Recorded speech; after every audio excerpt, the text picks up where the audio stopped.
Roxana here with Soil and Margaritas. Welcome to my channel. If you are new here, I garden in Zone 5 in Central Indiana, and my day for the last frost date is, according to Google, the last week in April. However, I time everything so that the first week in May, just to be safe, I take everything outside. And today I am going to start Snapdragons from seed. Snapdragons are one of those flowers that are, like, for me, super easy to grow. Fingers crossed this year again. This will be my third year starting them from seed, and I don't really have to do much for Snapdragons. I am going to be starting a couple of different varieties this year. I got this new one from a seed swap that I attended. This is a apple blossom. I have a few seeds from those and they look just amazing. So cool. I love this pink color on the Snapdragons, and I believe these are the only ones that I will be planting that are quite tall, like the regular size Snapdragon is. So I'm excited to see how they bloom. And then these guys right here, these are actually from last year. These are black prints. I had this in my garden for the last 2 years and I love it, and I think they're going to go great again this year. And I had a bunch of seeds that I collected myself from last year. So you can still see here the blooms. I have lots of seeds there. I don't know if you can see that. Tons of seeds from the flowers that I collected. So hopefully, fingers crossed, I did well there. So I am going to start everything. What I'm going to do first is that I am going to start these seeds right here, and I'm going to use as many as possible, and the rest I'm just going to use the ones that I collected. So Snapdragons are one of those seeds that they need light to germinate. So what I did is that I already got my seed starting mix. All of this is seed starting mix. I got it wet and I completely fill out a container here. These containers, if you are wondering, this is one of those trays that I got. They are the 288 cell. They are really tiny. If you are wondering about the exact same size, these are the 72. This is a 72 container cell. And these right here are the tiny 288 cell. So you can see here just the size of it. They're really tiny, and honestly I only use this kind of size for getting seeds to germinate, and then I move them into something bigger when they're done. And today I'm going to be using seed starting mix. I had it on hand and I think that I like this for the Snapdragon, so I'm just gonna go ahead and get everything going here. So I have a ton of these apple blossom here, you guys. So what I'm going to do is that I'm going to maybe try 4 rows. I have about 12 on each row here of spaces. So if I do 4, then they're going to be at least about 48 or so. And what I'm going to try to do, because the seeds are just so small, I'm going to try to do 2 or 3 seeds per container.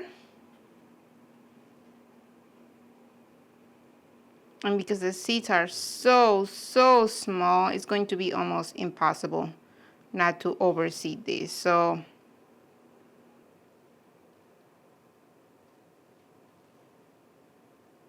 and before I forget, I am going to use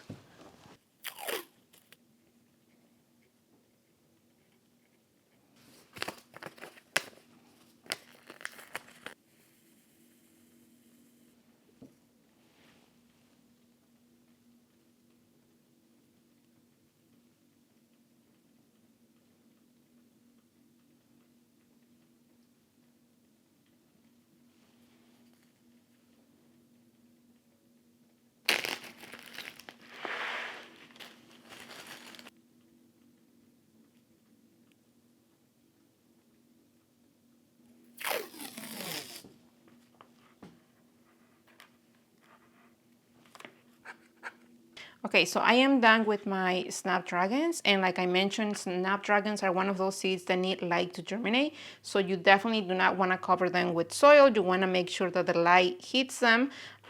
So they are going to go under my LED lights, which by the way, I have them off right now because I'm making this video, but I have them on almost most of the day, and they go off at night. And like I mentioned here, I have seed starting mix that I already got wet before I fill out these containers. And honestly, I tried to do 2 or 3 seeds per container, but the seeds are so small that it was almost impossible not to, you know, throw a bunch of them all at once there. So I am going to have to make the decision when they all germinate, if they all germinate, to either divide them or thin them out. It's just going to depend how I'm feeling that day. But I have plenty here of Snapdragons. I have 4 rows of the apple blossom, 4 rows of the black prince, and the rest are just the seeds that I saved, which are a mixed combination. So I use, some of you ask what I use for labels, plant labels right now. I'm just making it easy for myself, and I use like a regular cheap masking tape in different colors just because I like it, and a Sharpie. It's working for me really well this year, so I don't know. I have the Snapdragons done. They're going to go where the rest of my seedlings are, and let's go with Lufas.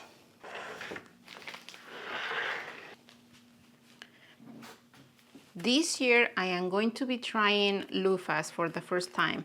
I got the seeds from a seed swap that I joined last fall here a few months ago. So somebody, actually a couple people sent me a bunch of seeds. So I had been doing some research online about the best way to try to germinate these plants. I know that once they are outside, they take a lot of space.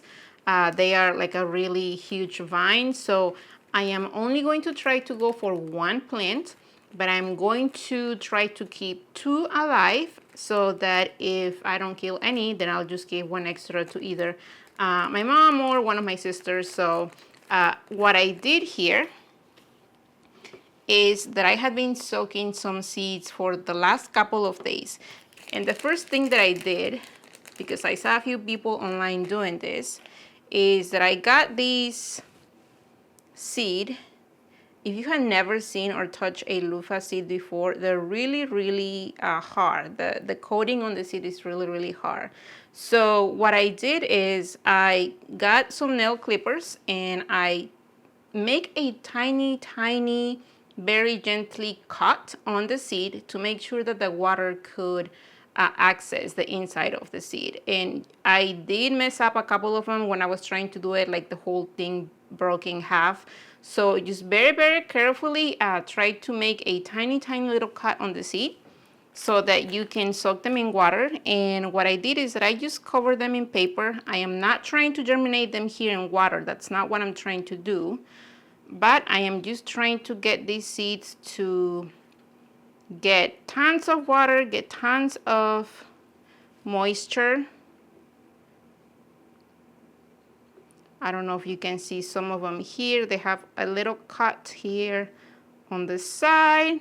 So I have 6 seeds here. Like I said, I am just going to try to germinate 2 of them, and I'm going to start with regular potting mix in a somewhat bigger container than normal, bigger than I use.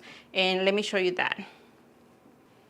Okay, so I have these 2 containers. They are slightly bigger. These are the 2.5-inch containers from Bootstrap Farms. You can see the size here for reference. This is a 72 cell tray, and these are the 2.5-inch containers. That way you have an idea how big they are. So I am going to start them, like I said, straight in potting mix. I already have it somewhat wet here so that I don't have to be dealing with dust and dry dust all over. And what I'm going to do basically, I am going to try to get 2 plants. So if all of these 3 seeds germinate, that'll be awesome. But I will have to thin them out.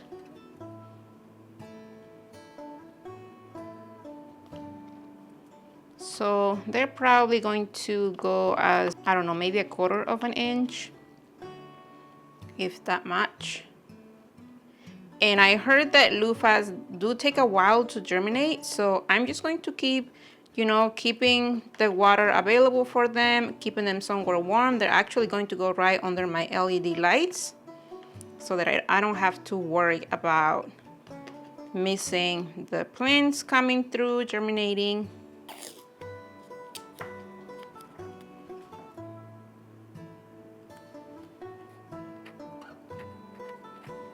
Okay, and I have my labels already on them. And somebody asked me the other day why I make two names, like the same name on different side of the container sometimes.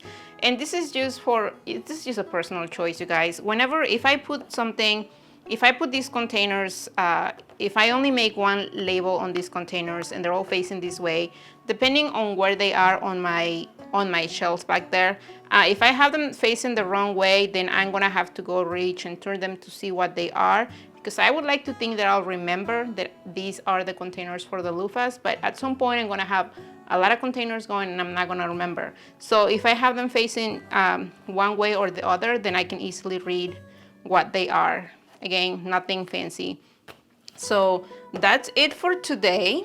I hope that you guys enjoyed this video. If you guys started your Snapdragons where you are, or if you have any experience growing loofahs, let me know. I would love for you guys to give me any tips or any advice that you have for me regarding loofahs or even Snapdragons. Let me know.